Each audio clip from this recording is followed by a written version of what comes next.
Good afternoon सभी को। मैं अजय सूद एक जुडिशरी एस्पिरेंट हूँ। तो जैसा कि हम सब जानते हैं कि जुडिशरी एक करप्ट वो बन चुकी है। ये जुडिशल जो एग्ज़ाम्स हो रहे हैं उनके साथ साथ सब जगह, मतलब आप चाहे हरियाणा देखो चाहे पंजाब देखो, किसी भी एग्ज़ाम के अंदर हमेशा ही करप्शन हो रही है। तो आज इसी को लेके हम चंडीगढ़ जुडिशल एस्पिरेंट्स यूनियन आके यहाँ पे एक प्रेस कॉन्फ्रेंस कर रही है कि सभी जितने भी जुडिशरी एग्ज़ाम क्रैक कर रहे हैं कि उनकी सुनवाई कहाँ हो। कि जितने भी आप देखोगे कि अगर जुडिशरी सिस्टम है जो सारा, वो सभी अब एक तरह से नेपोटिज्म होने लगा है उसके अंदर।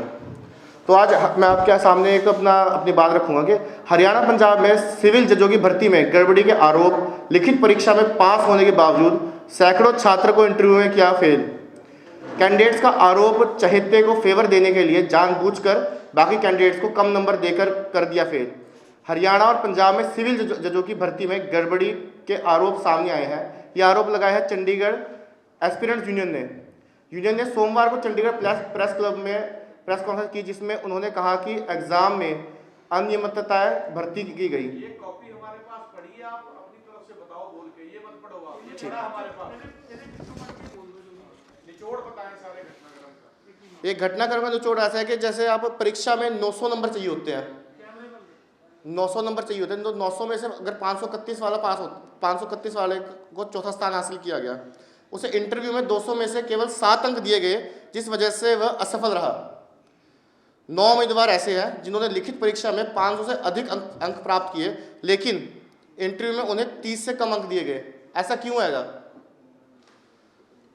इस गड़बड़ी में इंटरव्यू में भाग लेने वाले 455 उम्मीदवारों में से केवल 22 उम्मीदवार ने 100 से अधिक अंक प्राप्त किए। आपने निकलवा ली अपनी आंसर शीट, उसमें 7-7 नंबर मिले हैं, देखा? अभी निकलवा रहे हैं, ये हमने कई जगह बोल के देखा, लेकिन कोई आंसर नहीं आ रहा इस चीज़ का। कब हुआ रिजल्ट आया ये रिजल्ट अभी आउट हुआ था, पिछले सितंबर में रिजल्ट आउट हुआ था शायद।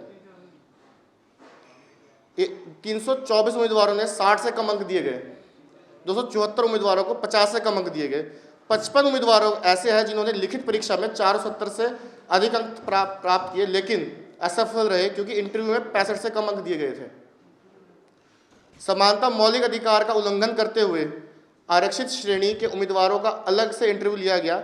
200 अंकों के इंटरव्यू केवल उससे 7 मिनट के थे, जबकि नियमित रूप जगन्नाथ शेट्टी आयोग की सिफारिशों के मुताबिक इंटरव्यू 25 से 30 मिनट का होना चाहिए।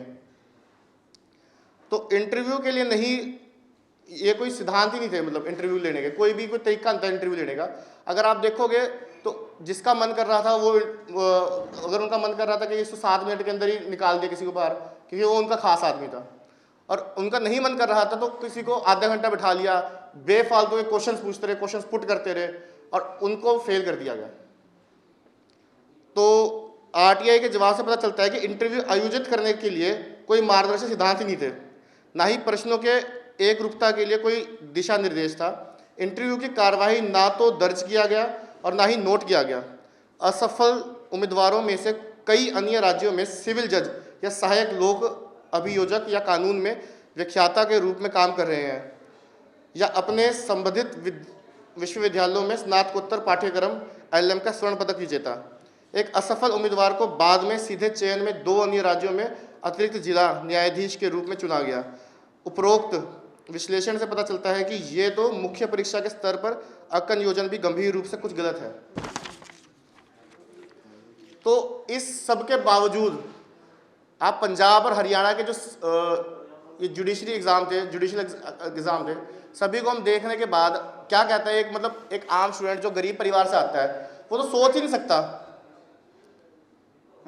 सकता कि मैं एग्जाम क्रैक करूं या फिर कहीं जाऊं। क्योंकि अब चाहे आप किसी भी स्टूडेंट को देखो, लॉ स्टूडेंट को, तो वो सोचता है कि मैं फर्स्ट प्रायोरिटी उसकी होती है कि मैं जज बनूं। लेकिन जज बनने का क्राइटेरिया क्या है कि पीछे उसका सीधे कोई संबंध होना चाहिए बड़े वकील के साथ, कि उसका पीछे कोई संबंध किसी जज के साथ होना चाहिए, या किसी के मतलब उसके पिता जज होने चाहिए। कोई गरीब परिवार का आदमी जज नहीं बन सकता।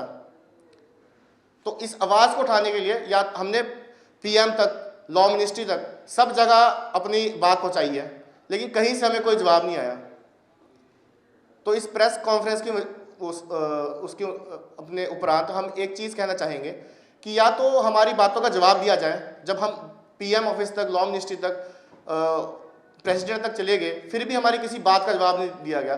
इवन हम सुप्रीम कोर्ट तक भी अपनी अर्जी डाल चुके हैं, कोई जवाब नहीं आया इस जुडिशरी एग्ज़ाम का।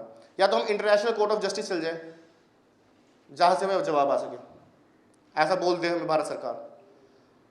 तो मैं 4 लाइनों के साथ अपनी अभी बात खत्म करता हूँ कि बुलबुलां दे पिंजरे 'ਚ बाज नहीं रहते, गिदड़ां दे कदे राज नहीं रहते, तो जिस कौम को सिर चुका के चलने की आदत हो जाए उस कौम के सिर ते कदे ताज नहीं रहते।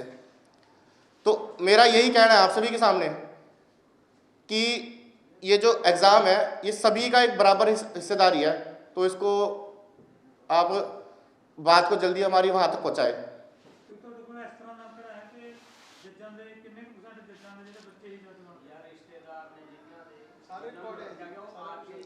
ये सभी रिकॉर्ड्स है। वैसे भी कई आप कटिंग्स देखें अखबार की, कई मैंने हिंदुस्तान टाइम्स का एक आर्टिकल भी पढ़ा था जिसमें आई थिंक सो 27% जजेस नहीं, अभी फिलहाल नहीं है।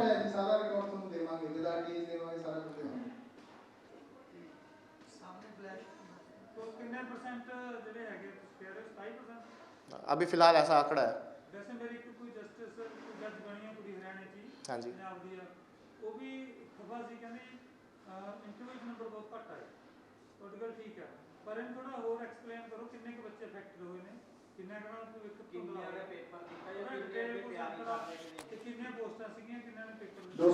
पोस्टां सी जी, 100 बंदा लगभग रखे गया नहीं उधर नहीं होना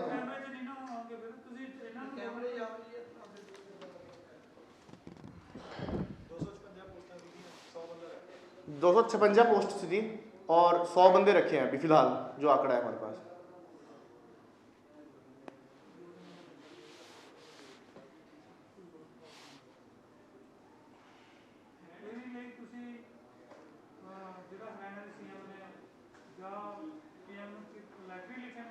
लेटर लिखे हैं सबको, हमने RTI भी डाली है कई जगह, अगर और कई जगह हमने मतलब काफ़ी जगह पे बोला, प्रेसिडेंट को बोला है, लॉ मिनिस्ट्री को बोला, लेकिन कहीं से भी कोई जवाब नहीं आया इसके रिलेटेड।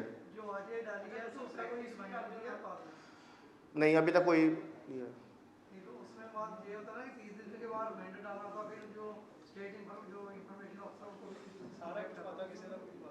सारा कुछ डाल दिया है, सारे रिमाइंडर्स भी डाल दिए हैं 30 दिन के बीच में, लेकिन कोई जवाब नहीं आया किसी भी चीज़ का। तो 3 महीने के बाद अभी तक भी कोई जवाब नहीं आया, तो अब यहाँ पे आया हूँ।